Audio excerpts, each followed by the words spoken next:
Hey guys, I decided to put together a vlog about this past month that I've been on a ketogenic diet.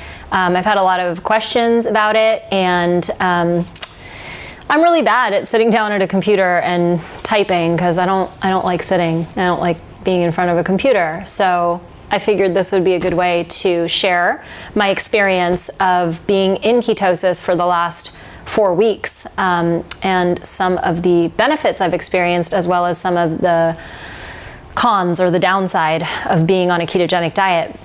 So I should probably explain a little bit as to why I decided to do a ketogenic diet. And I had been having digestive problems.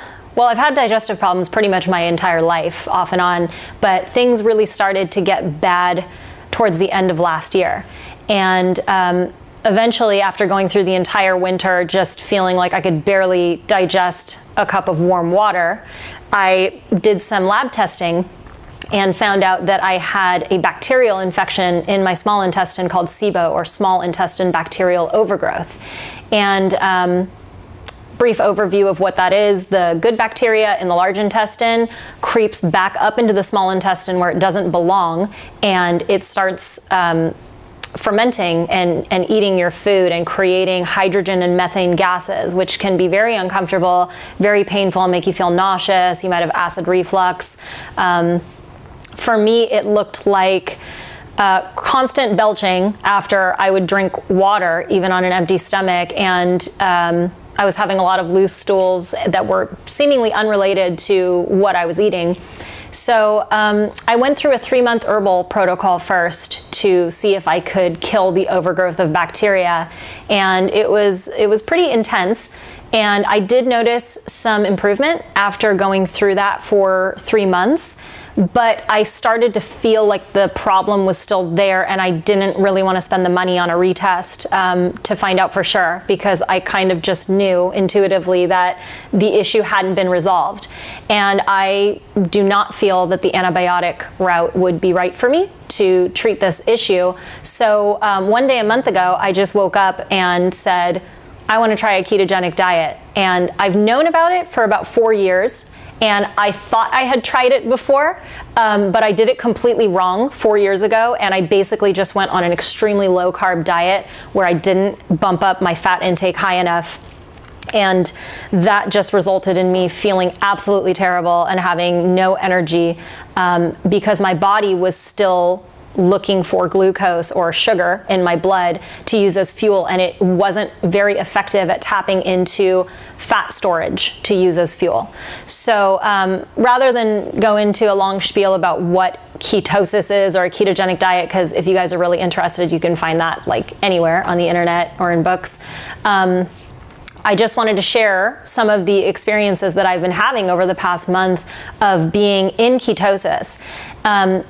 The first thing I want to say is that I went into ketosis on day 1, which I didn't think was going to happen. I heard stories about keto flu, and you're going to feel terrible, and carb withdrawal, and it's like my symptoms were so uncomfortable that I just didn't care. And so I was surprised that I was able to go into ketosis right away on day 1.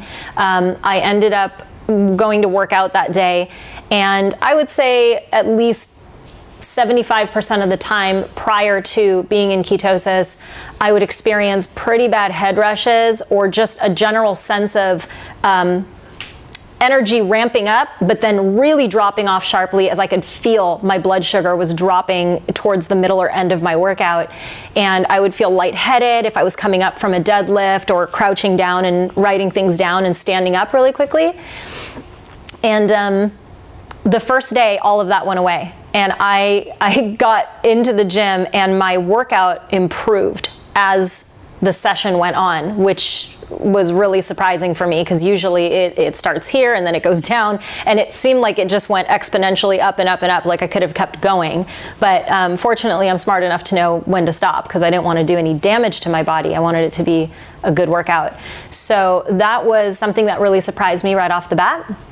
And then over the next few days, I felt like I was really high on the amount of energy that I had. I was used to getting a crash around 2 or 3 in the afternoon, and that completely stopped. I would just have really steady energy that carried me on throughout the day, which was really, really nice.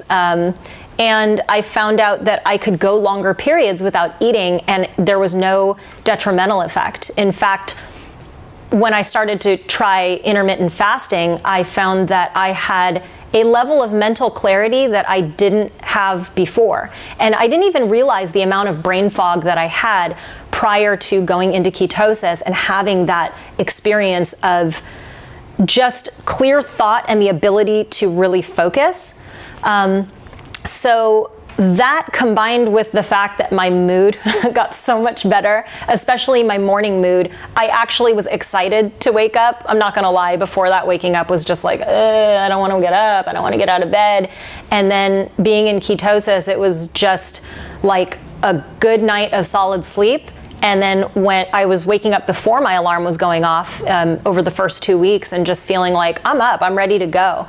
So that was really nice.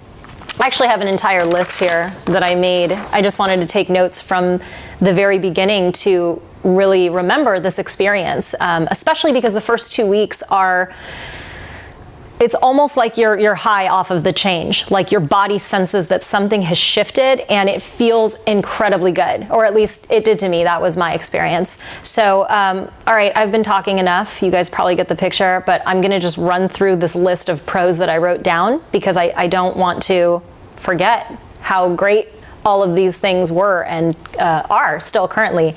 So, under pros, I have stupid energy, like crazy amount, and stamina, especially in the gym. No afternoon crash or late morning crash. Mental clarity that I really didn't understand until now. Perfect poop. This is a really, really big one because, haha, no pun intended. Because your bowel movements are such an important sign of your level of health and how your body is digesting and assimilating the foods that you're eating. And especially after dealing with SIBO for months and months and months and feeling like that, like there was like an irritable bowel component to it, and just, you know, like I felt like food was going through me and that I wasn't really absorbing the nutrition. So going on a ketogenic diet where I'm seeking out 80% of my daily calories to come from fat and mostly animal sources and saturated fat, it was just amazing to me that day after day I was having these perfect poops. I mean, I joked about it in a recent post saying that they were award-winning. But, you know, if any of you guys have read How to Eat, Move, and Be Healthy, and you know what a poopy policeman is, I mean, that's the quality of BMs that we're talking about here. So very important. Didn't want to gloss over that. No work. Yeah, I already said all that. Improved digestion and less gas. It's non-existent. Like the belching has stopped. And oh, back to poop real quick. Your poop does not smell.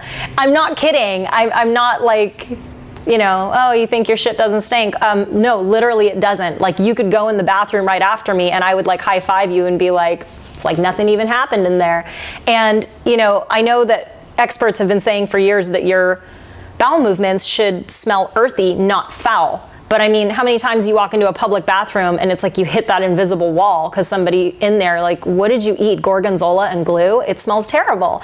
So honestly, when I say, yeah, that's gross. But when I say your shit doesn't stink, like, it doesn't. Or at least, I mean, it smells like poop, but it doesn't smell like a terrible disaster just happened in there. So, so there's that. Not feeling hangry. That's a really important one. I didn't realize what an ass I was before because I would get really hungry and I would be like a drug addict, like somebody give me some instant oatmeal or a ripe banana. Like I needed to have snacks on me all the time, and it actually scared me, like what would happen if my blood sugar dropped, because I knew that I would feel awful. So not feeling hangry, not feeling sluggish ever, solid sleep. I actually crave leafy greens now, which before I would just always opt for like potatoes, sweet potatoes, some other kind of healthy carb. Now I'm just like eating leafy greens like there's no tomorrow, and it's amazing. So I mean, I could go on and on and on. Like I really do have 2 pages worth of pros. But I did say that I was going to cover the cons as well. So I have 4 cons.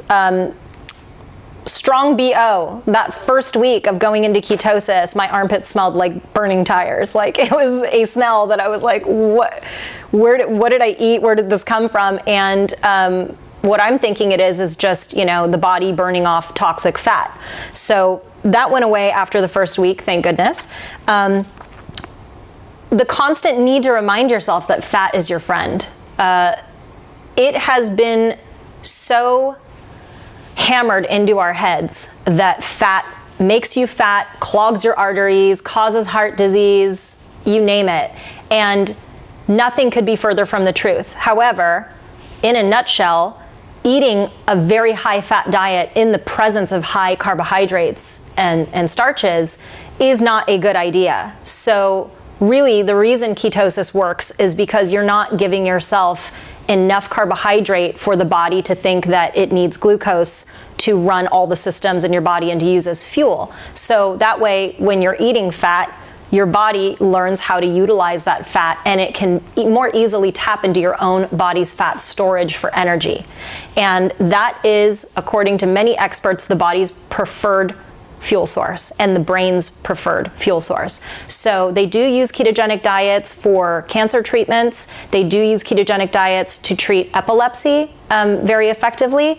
And I'm finding that even if the SIBO is still there, being in ketosis, I'm not feeding myself enough carbohydrate for that bacteria to ferment to create that excess methane and hydrogen gas that creates all the discomfort and all the digestive problems that I was having. So for right now, this is working great for me. I've been asked by people, how long do you intend to stay on this diet? And my answer is, I don't know, as long as I feel like it's right for me. And I think that should, that's a good attitude to have no matter who you are and what you decide to try, is that rather than follow what other people might say is best for you, to really learn how to read the signals of your body and trust your gut, trust your intuition. I really do believe that you know yourself better than anyone else. So while it's good to get guidance and support from other people, don't drown out that inner voice that's telling you what's right for you. So yeah, that concludes my very first vlog, and I hope that was helpful for you. I'll see you next time.